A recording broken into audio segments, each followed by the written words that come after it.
Colgate Dental Cream to clean your breath while you clean your teeth and help stop tooth decay, and Luster Cream Shampoo for soft, glamorous, caressable hair bring you Our Miss Brooks, starring Eve Arden.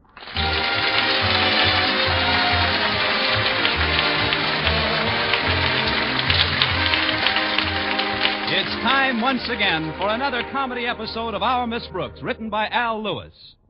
Well, by last week, the final examinations were all completed, and our Miss Brooks, who teaches English at Madison High School, felt that she was entitled to celebrate. Accordingly, I granted Mr. Boynton the privilege of spending all Thursday afternoon and evening with me. In fact, I granted him the privilege about 20 minutes before he asked me. Friday morning at breakfast, my landlady inquired about the preceding night's revelry. What did you do, Connie? Where did Mr. Boynton take you? He took me to the zoo, Mrs. Davis. Oh, my goodness, Connie. I know Mr. Boynton's conservative, but I thought he'd at least take you to some place where there's a little gaiety. Oh, the zoo wasn't so bad. They get a pretty nice crowd. If you like orangutans. Mr. Boynton doesn't spend much, does he, Connie? He hasn't got much, Mrs. Davis. But there's one thing about my dates with him. I get home in time to get plenty of sleep. Last night it was only 10 o'clock when we said goodnight. You didn't just say goodnight, did you? Certainly not, Mrs. Davis. We shook hands first. Oh, it was so romantic, standing there in the moonlight with our fingers locked in a mad embrace. It doesn't sound very romantic to me. Oh, it was. Mr. Boynton got so carried away, he almost took off one of his gloves. Well, I certainly wouldn't call this a whirlwind courtship, would you? Frankly, Mrs. Davis, I've felt a stronger wind coming out of a flat bottle of club soda. But Mr. Boynton was in a very good mood yesterday. It seems he's in line for a professorship at State University. Really? Yes, as a matter of fact, the dean is going to interview him after school today. It'll mean a lot to Mr. Boynton if he gets the position. More money, prestige. Why, he'll even be able to settle down and get married to some nice girl. What nice girl? What's the difference as long as she's a refined, wholesome English teacher who lives with Mrs. Davis? Well, I think you and Mr. Boynton should have been married long ago. Why don't you give him a hint once in a while? Why, I'm surprised at you, Mrs. Davis. You ought to know I'm not that sort of a person. I was thinking of the poor souls who resort to trickery to get their men just last evening. When, Connie? Right after I steered Mr. Boynton into a Chinese restaurant, ordered a bowl of rice, and slipped the waiter a quarter to throw it at us. I know you're joking, Connie, but believe me, a little mental suggestion wouldn't hurt. That's Walter Denton. I'd better get my hat and coat. Be right with you, Walter. Will you get that phone, please, Mrs. Davis? I can't seem to find my hat. Certainly, dear. Hello. Oh, hello, Miss Brooks. This is Mr. Boynton. Oh, thanks just the same, dear, but this is Mrs. Davis. Oh. Connie is rushing to get out of the house, but I'll call her if Oh, don't disturb her, Mrs. Davis. I just wanted to tell her about the call I received from Dean Faraday of State U. She's told me something about your expectations, Mr. Boynton, and I'm certainly thrilled over the news.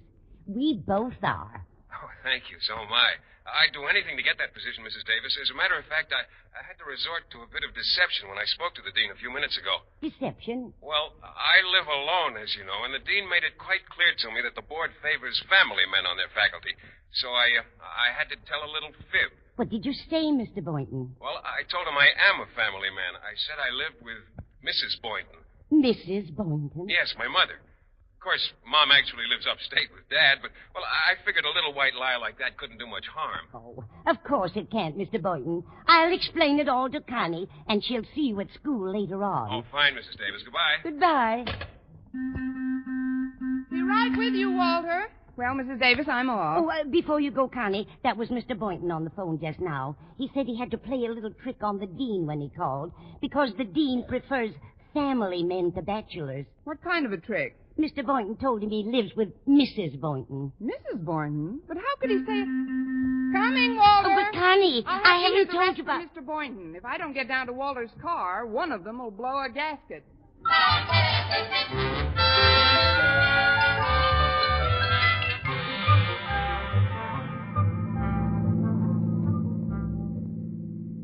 So you see, Walter, Mr. Boynton may soon be going to State University to teach.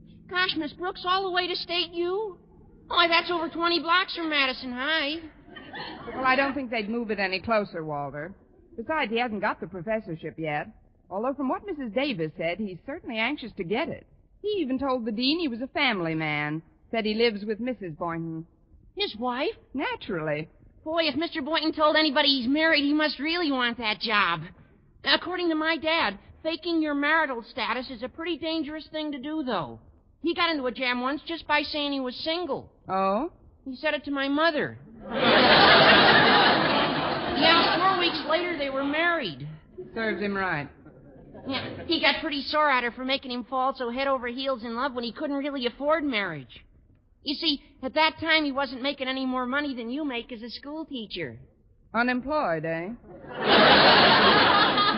But, Walter, please don't mention this opportunity Mr. Boynton has until the deal is consummated. You know, Mr. Conklin might make things a bit unpleasant if he heard he was losing one of his best teachers. Oh, I won't breathe a word of it to a soul, Miss Brooks. Of course, I'll have to tell Harriet. Harriet Conklin? Walter, I know you're very fond of her, but she's the last person in the world to be entrusted with confidential information.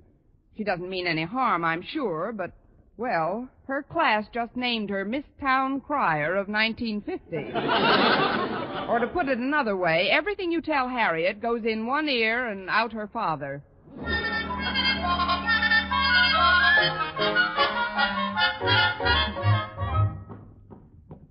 Good morning, Miss Brooks.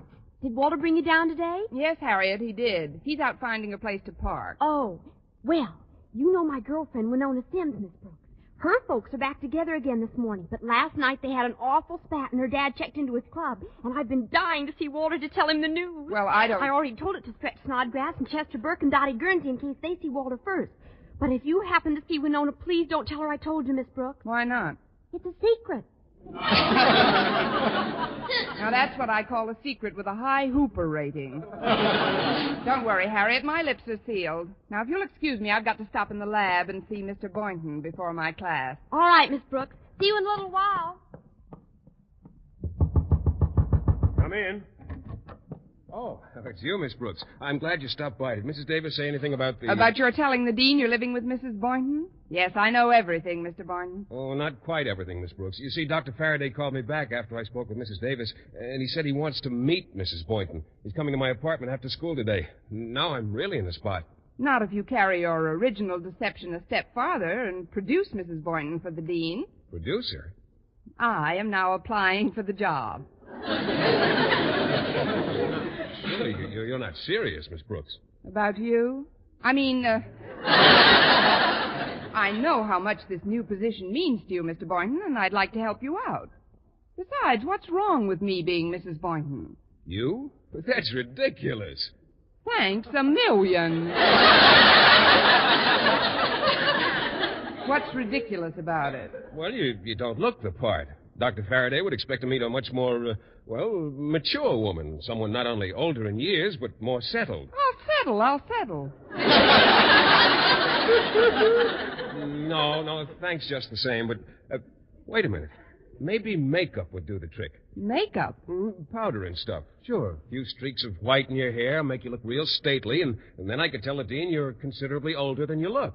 Well, let's not rush into senility, Mr. Boynton. Well, we can discuss the details after school. Fine. And, Miss Brooks, I'd like to say that I think it's wonderful of you to get in there and pitch for me this way. I've been pitching for a long time, Mr. Boynton. You just haven't been catching.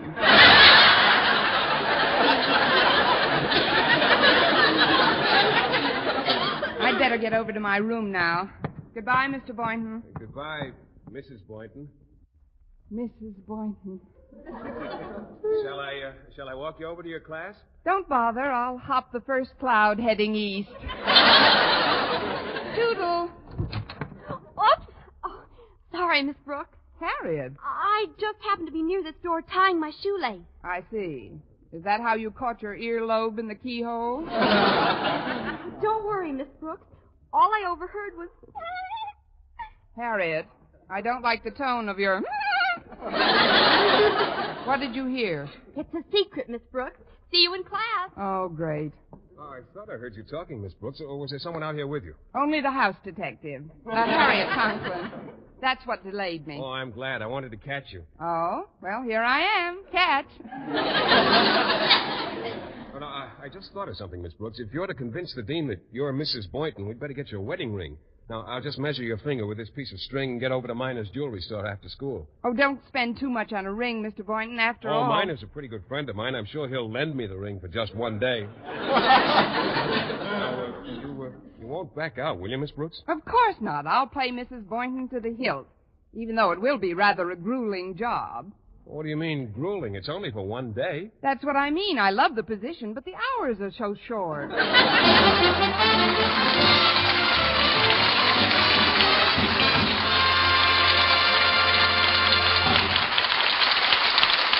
Our Miss Brooks, starring Eve Arden, will continue in just a moment. But first, here is Vern Smith.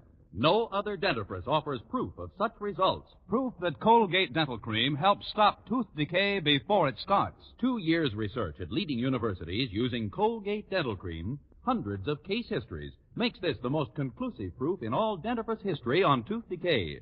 Conclusive proof that when teeth are brushed with Colgate right after eating, Colgate Dental Cream helps stop tooth decay before it starts. yes, the toothpaste you use to clean your breath while you clean your teeth now offers a safe, proved way to reduce tooth decay. Modern science shows decay is caused by mouth acids, which are at their worst right after eating. Brushing teeth with Colgate as directed helps remove acids before they harm enamel. Colgate Dental Cream has been proved to contain all the necessary ingredients, including an exclusive patented ingredient for effective daily dental care. Get Colgate Dental Cream today. Big economy size, only 59 cents. Always use Colgate Dental Cream to clean your breath while you clean your teeth and Help stop tooth decay before it starts. remember, no other dentifrice offers proof of such results.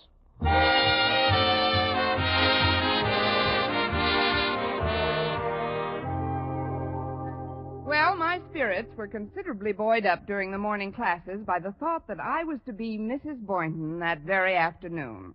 I refused to dwell on the fact that by midnight I'd feel like queen for a day. And I just finished my lunch when Harriet Conklin joined me in the cafeteria and told me her father wanted to see me. It was obvious when I got to the principal's office that Mr. Conklin had received some kind of a report on my conversation in Mr. Boynton's lab, because he was much too jovial. Ah, Miss Brooks, sit down, sit down. Thanks. Well, what's new with you? How's every little thing? Just dandy, in a tiny sort of way. Yes? Well, it seems to me that there's something in the air. Don't you agree? It is getting a bit nippy out. Might even freeze up tonight. The radio advised the citrus growers to smudge. I didn't ask you in here for a frost warning, Miss Brooks. I see something in your face that's never been there before. Your eyes are glowing, your cheeks are flushed. Tell me, what's the cause of it? They had chili con carne in the cafeteria. Now, if you'll excuse me, sir, I'd better... Well, there's the start of the next period. I'd better be running along now. Very well, Miss Brooks. And thank you for a most delightfully cryptic few moments. Good day, Sir Conklin. Oh, sorry, Miss Brooks. Didn't you get that shoe tied yet? Never mind, Harriet. I'll see you in class later on. Okay, Miss Brooks. Well, Daddy, did Miss Brooks let the cat out of the bag? She didn't let an undernourished mouse out of the bag. But I'd swear there's something up. Well, of course there is. I told you we called her Mrs. Boynton this morning. And I also heard him say they were meeting a doctor something or other in his apartment this afternoon. A doctor, eh? Must be a minister. They're getting married this afternoon. Well, it's been some time coming. But this has been a very modest and sensible courtship between these two teachers. Kindness, consideration, and courtesy have all played their part. And now, at long last, she's nailed him.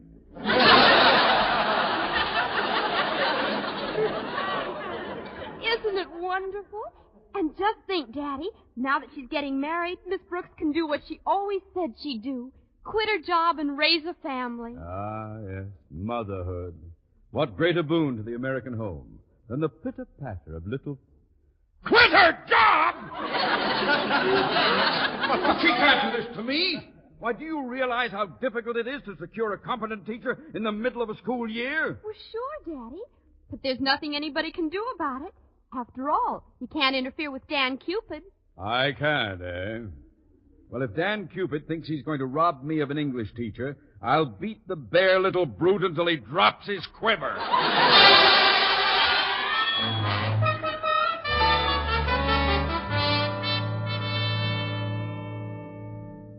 So if you'll go on ahead to my apartment, Miss Brooks, I'll pick up the wedding ring at Miner's store. You see, Dr. Faraday said he'd meet me right after school, and I wouldn't want him to wait out in the hall. All right, Mr. Boynton, but what do I do with my hands until you come back and slip me the ring? Well, couldn't you sort of fold them? They'll be folded all right. I'll be praying. I'm sure it'll work, Miss Brooks. Now, just put plenty of powder in your hair and assume a dignified attitude. Now we'd better be going. All right, I'll do it, Mr. Boynton. But why Mrs. Boynton has to be an octogenarian, I'll never know. Oh, well, see you in a little while, Mr. Boynton. Very well, Miss Brooks. Goodbye. Goodbye. Oh, that's a relief. Even if I am a few minutes late, at least my mother will be there to greet Dr. Faraday.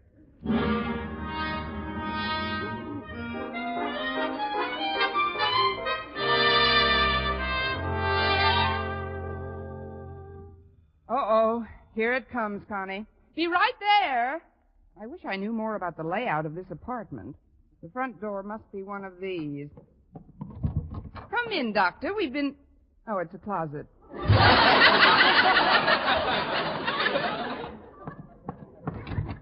Welcome, Dr. Faraday, to our little nest. Thank you, my dear. You, of course, would be Mrs. Boynton. I sure would. That is, I am Mrs. Boynton. May I help you off with your coat, sir? Oh, thank you. Well, this certainly is a lovely apartment you folks have here. Now, how long have you been living in it? About 3 years.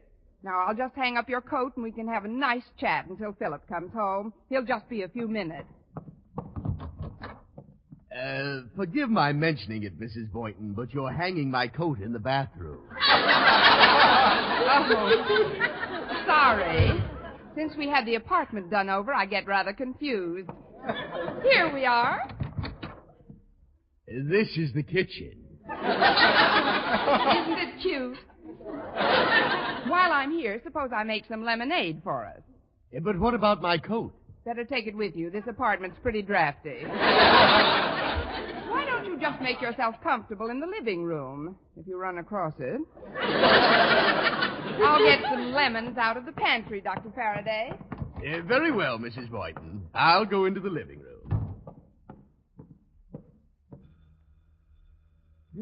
Somebody at the front door. Shall I answer it? Shall I answer it?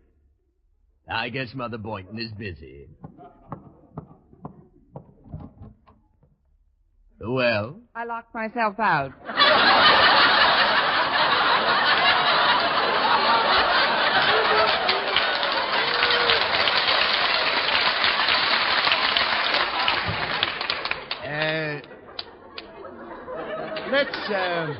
Let's postpone the lemonade, shall we? Why don't we just sit in the living room and have a little talk? You lead and I shall follow. Here we are. You'll take this rocker, I presume? I wouldn't be without it. You sit here on the sofa, Doctor. Fine. You know, Mrs. Boynton, when I first made known my need for a biology professor at State U, Philip Boynton was most highly recommended by our board of directors. You can be very proud of him indeed. Oh, I am. I've been proud of Philip ever since the day we met.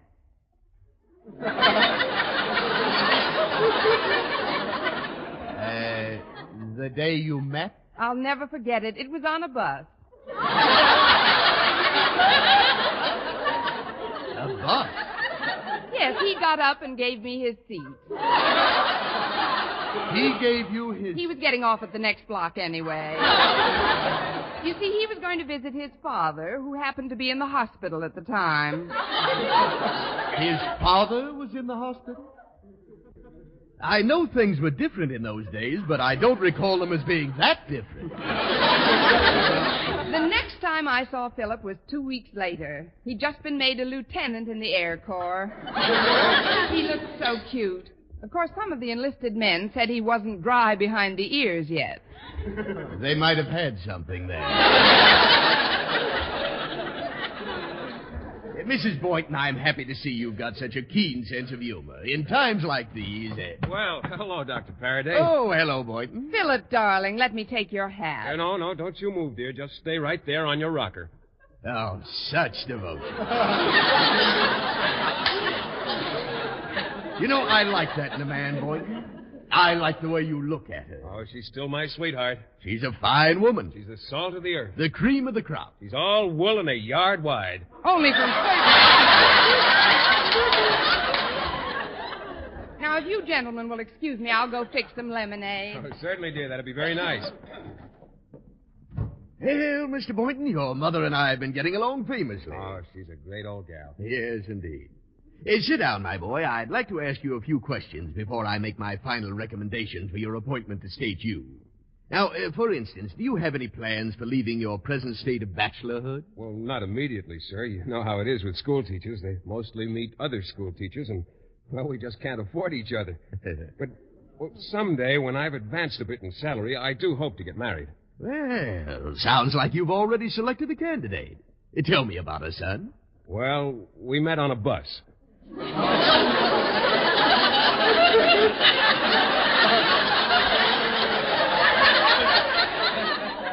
A bus? Yes, sir. I got up and gave her my seat. I was getting off at the next block anyway. You see, my father was in the hospital at the time. You know, this sounds very familiar. Here we are, fresh lemonade coming up. One for you, Doctor, and here's your glass, Philip. Oh, thank you. Nobody makes better lemonade than you do. Yeah, it is good. You know, Mrs. Boynton, I simply can't get over your youthful appearance. Thank you, sir. I'm not being presumptuous, I trust, but would you mind telling me how old you were when Philip came into the world? Well, as a matter of fact, he came in before I did.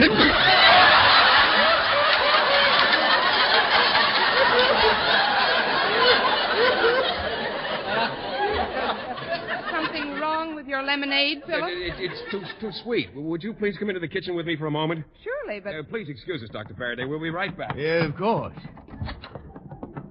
Miss Brooks, this is no time for kidding. You've got to act much older in front of the dean, 10 or 20 years older. But, Mr. Boynton, that would make me old enough to be your mother. Of course, he thinks you are my mother. Now, here's the ring and... How does that go again? I thought I was supposed to be Mrs. Boynton, your wife. My wife? That's ridiculous. Now, I explained it all to Mrs. Davis on the phone. I don't care what you explained. My father didn't raise his daughter to be your mother. Miss Brooks, you wouldn't want to wreck my chances for a professorship now, would you? No, Mr. Boynton, I wouldn't. But I'm going to make as hasty and gracious an exit as I possibly can. Oh, Dr. Faraday, I just remembered a rather pressing engagement. Will you excuse me? Oh, certainly, my dear. I hope we'll meet soon again. Thank you. Goodbye, Philip. Goodbye. Oh, come now. Don't be embarrassed in front of me. Go ahead. Kiss her goodbye. Oh, that won't be necessary. You heard what the man said.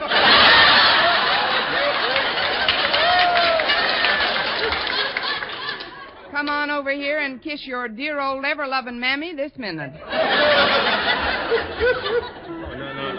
Oh, wait a minute, Ma. Shucks, I really shouldn't. Well, gee, Ma, I don't want to. Come here, baby.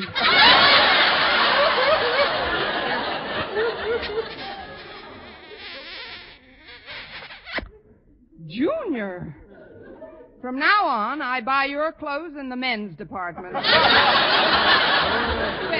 goodbye again. Goodbye, Mrs. Boynton, and may I say it's been very pleasant indeed. You're not just rattling your sheepskin, Dean.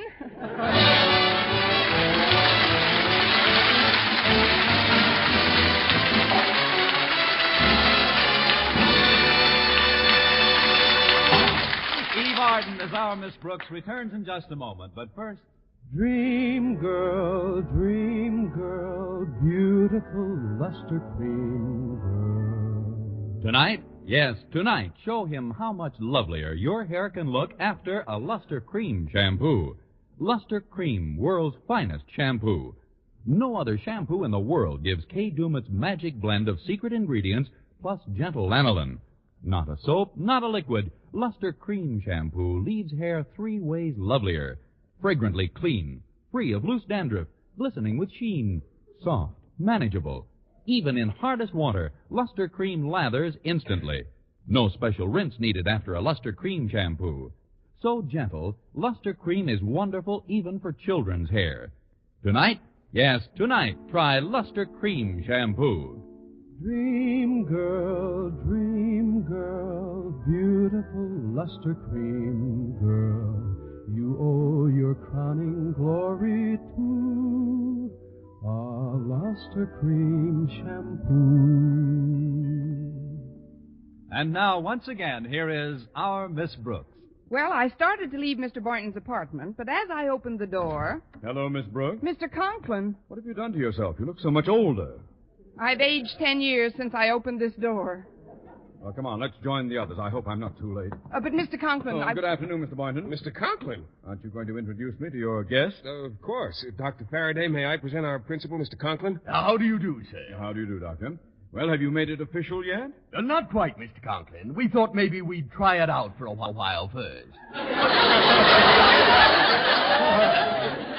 What? You mean they're not married? Mr. Boynton rarely marries his mother. Look, Mr. Conklin, if you'll just come into the next room... Nothing. I came here to prevent this thing, and I'm glad I'm on time. But, Mr. Conklin, surely you wouldn't stand in the way of a teacher's advancement. Normally, no. But in this case, I'm forced to admit, albeit grudgingly, that she would be very hard to replace. She? She? I told you didn't have enough makeup on, dearie. Miss Brooks, please. Miss Brooks? I don't know quite what's going on here, but I am convinced of one thing. State University will have to look further for a new biology professor. But, Dr. Faraday... I'm sorry, Mr. Boynton. Good day. Well, I know I put my foot into something, but I wish someone would tell me what it was. Oh, it doesn't matter now, Mr. Conklin. The dean would have discovered the truth sooner or later. Dean? You mean that man was Dean Faraday of State University? Certainly. But I must have sounded like a blithering idiot. It's been a long time since I heard a better blither. I'd better catch up to him and explain. Then I'll come back here and you can explain. I'll talk to you later on, Boynton. I'm terribly sorry, Mr. Boynton. Oh, forget it, Miss Brooks. It was wonderful of you to even try to act as my mother. I don't know how to thank you. Oh, that's easy, Mr. Boynton. How? Climb upon my knees, sonny boy. Next week, tune into another Our Miss Brooks show brought to you by Luster Cream Shampoo for soft, glamorous, caressable hair and Colgate Dental Cream to clean your breath while you clean your teeth and help stop tooth decay. Our Miss Brooks, starring Eve Arden, is produced by Larry Burns, directed by Al Lewis, with music by Wilbur Hatch.